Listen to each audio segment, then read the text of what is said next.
Muhash.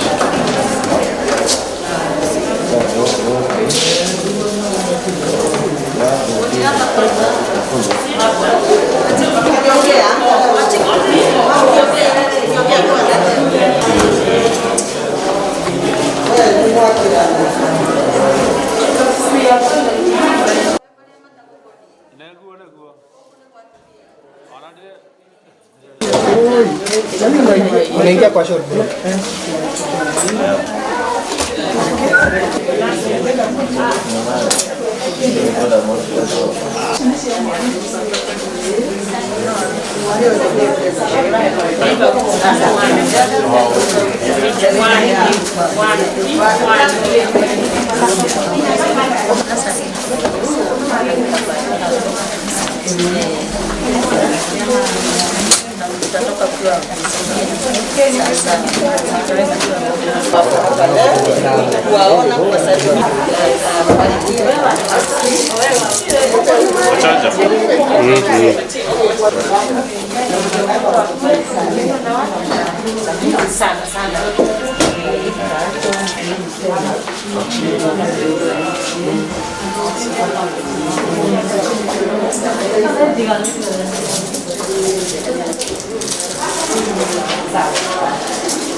And today was the day we plan to come and see them with a gift, just to see how they are given their services, how the children are being handled at the wards, and even more so, we did wanted to see the teenage mothers that could be in our maternity after the effects that came during the corona time.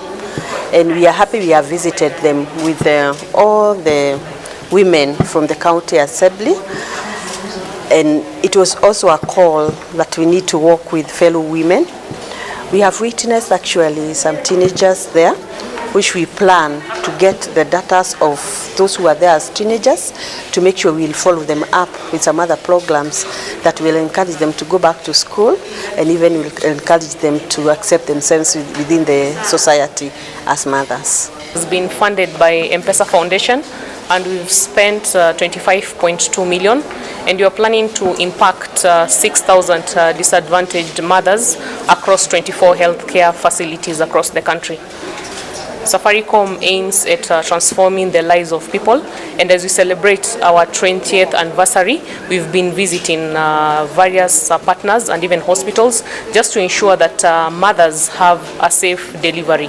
And we are happy with also the services within the hospital, even during this time for COVID-19, where they have been able to ensure that they are accommodating mothers and ensuring that they have safe delivery, and to reduce even the maternal and child deaths caused by basically social-cultural barriers, logistical barriers, and also inadequate facilities within the hospitals. So today we have launched the Mama Baby Park that we are planning to ensure that mothers appreciate. So inside the park we have sanitary towels, we also have baby diapers, we have shawl, baby vest, and also bathing and washing soap for the mothers. This is an ongoing exercise, and you are planning to visit other 24 healthcare centers across the country. We are trying to identify the most needy mothers. We are working with the county assembly, just like we've come here with the DG. They're the ones who are helping us to identify the most needy centers within the county, and that's how we've been able to identify this Kiambu Referral Hospital.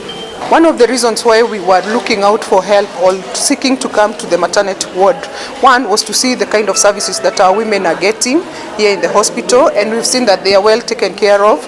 Number two, we also wanted to have a way of getting to know the teenage mothers who are in our hospitals.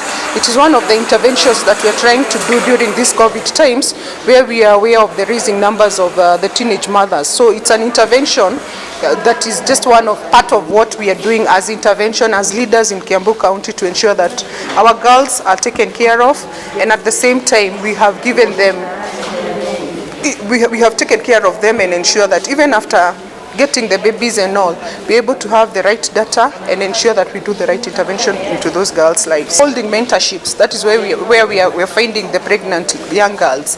When we come to these hospitals, that is where we find the ones who have already given birth. So it's an ongoing process, which at the end of the exercise, we will have had known what numbers are we looking at, what are we actually dealing with. And what, like I've said, we're also doing interventions to ensure that these numbers don't keep skyrocketing. We're trying to make interventions early enough by giving them counseling and mentorship to ensure that we don't get to those very high numbers. At least we can salvage what is not gone already. There are many because the mentorship are happening in the sub-counties with the different organizations, with different partnerships. Like now what we have here with Safaricom Foundation, we were targeting about 250 women in this particular hospital. But eventually these numbers will keep swelling because we're doing this across the county.